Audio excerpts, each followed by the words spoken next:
Let's start with talking about this day then. And this particular day in the Gregorian calendar is one of the most highly anticipated days of the year for children in the USA, Halloween, right? So Mm, uh, it's fun and it's about candy, but it has some deeper roots, as we know, in the Celtic traditions of Samhain. And I thought it was interesting that we gather on this day, which it traditionally respects and honors death and ancestry in the Celtic tradition, but it's also the day for honoring our ancestry in the Mayan sacred calendar. And maybe mm. you wanted to talk about that a little bit. Yeah, sure. I mean, this is a great combination because it happens once per, statistically, maybe per 20 Halloweens that it comes together with the day of Kameh.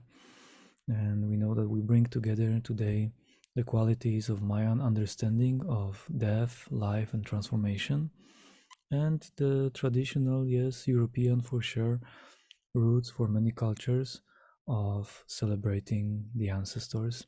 So, as we know, here in Europe, where I'm connecting from now, from Poland, we still keep some traditions, some practices, and some of them just appear as folklore practices and rituals.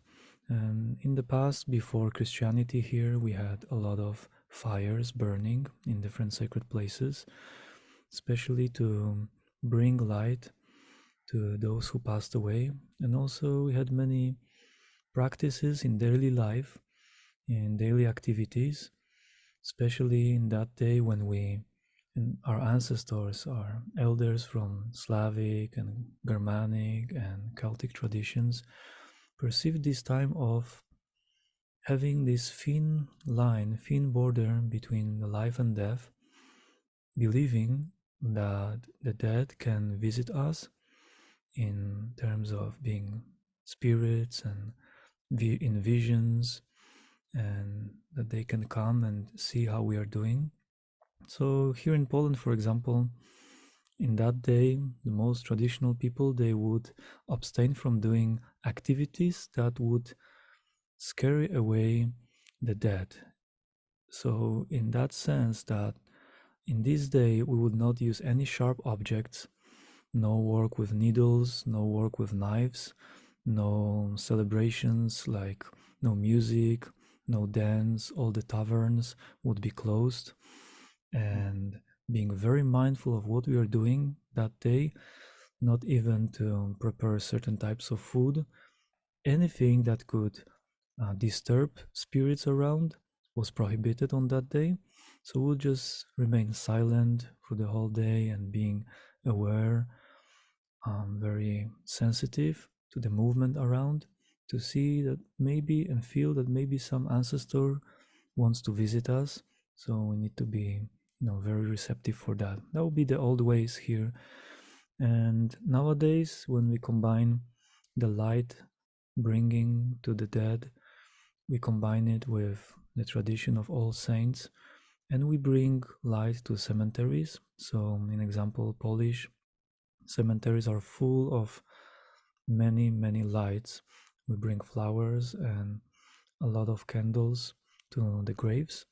And on that time, usually I go to cemetery and play my Native American flute with the melody of Amazing Grace for all of them to, bring some grace, some honoring, to bow down to my grandfathers, grandmothers. And yeah, that's how we see it here from the Polish perspective. And in Mayan tradition, what I really love is that the day of the ancestors happen more often. So it happens every 20 days. Every 20 days we have Kame Day, and in each ceremony, even if it's not the Kame, which means death, if it's not the Nawal Kame, in each fire ceremony, ancestors are always mentioned. So every day they think about ancestors. So during the days of Kame, special rituals happen, special fires that are dedicated to the dead, to the ancestors. And in each ceremony, there is a moment when we also offer for them. And what do we offer? Of course, we bring the light together in terms of fire. It's a fire ceremony, but we also give them things that they would like when they were alive. So we'll give a lot of Mm. sweets usually to the fire, cookies, food. We sing their songs. And there is a particular dance that happens during that invocation. Mayan people, they dance in such a way that they move around fire, extending their arms, and they keep space in front of them, just like if they would be dancing with the spirit. So they imagine that they are dancing with grandfathers and grandmothers, hugging them, holding them, and that's the way how they move around, circling the fire, invoking their almost touchable presence with the gesture. So that's how it's being done in the Mayan way. The names are mentioned. So we mention all the names of all the grandfathers, grandmothers, mothers, fathers, all the dead, and also our friends and brothers and sisters, whoever passed away. Their names are being mentioned, names, surnames, and together with that, in the Mayan tradition, there is a sentence mentioned, and it goes this way: "Humai chikamai." It's in ancient Mayan language. It doesn't have literal translation nowadays, but to understand what it means is like the peaceful memory of that person, the peaceful memory, Humai chikamai, and then mentioning the name, let's say Humai chikamai John, and then offering a candle to the fire for that grandfather John, for example. And to the fire on that occasion, Mayan people offer the candles that are out of beeswax because it comes from animal kingdom, or out of animal fat.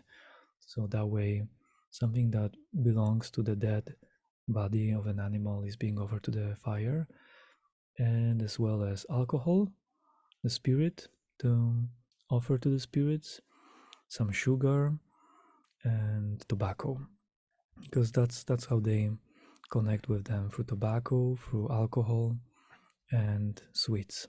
But that's Mm. not, not used by those who offer, so we don't eat it, don't drink it. We give it to the fire, believing that the fire is a big gate, is a portal that will consume it and pass it forward to the ancestors. And that's a similar thing to what the original shamans from Siberia, from the Tengri Buryasi groups, what they do when they invoke ancestors. When the ancestor entered the body of the shaman leading ceremony, immediately also they drink a little bit of alcohol. They do that ritual in front of fire in order to connect with the ancestors.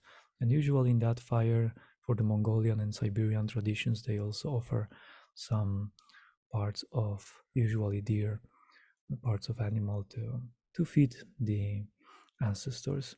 So those are the main practices, and it's great to know that every 20 days is ancestor day for the Mayan.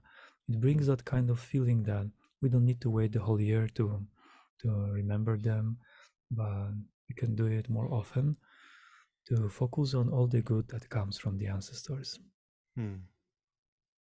Mm. Thank you. Yeah, it's a very beautiful description of the ceremony and ritual, and I really appreciate the concept that every 20 days we can honor our ancestors, those that have went on before us, whether it be in recent or more ancient time, and it's much more connected than once a year, um, or when you visit the grave site, which is more Mhm. common in our Western culture here in the United States. Is uh, often there's a pain associated with that memory, and so the connection is not as often, and maybe not as strong in that experience. And I've seen many cultures will create uh, an offering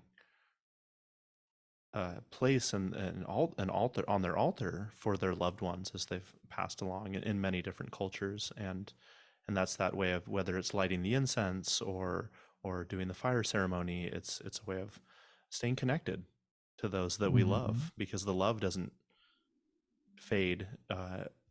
It might change in the way that we love ourselves and love others, but it's still there, for those that have went on before us. So that's a great way to honor Mm-hmm. that.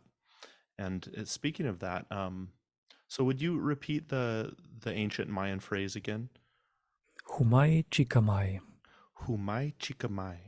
Mm-hmm. Humai chikamai. I would like to say Humai chikamai, Elliot Madia, and I would like to honor his presence both when he was alive and past. This is a dear friend of our community in Olympia, and he just died, unfortunately, in a car accident about 4 days ago. Mm. So it's good to Humai know that I can chikamai. still stay connected. Humai chikamai. Mm.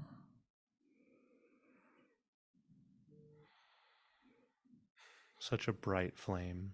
Everyone who knew him loved him. He was very playful and very engaged and very present with every relationship and every conversation. And yeah, it's good to remember this Mm-hmm. and honor him, knowing that I can do this every 20 days if I consider Kame an important part of my life, right?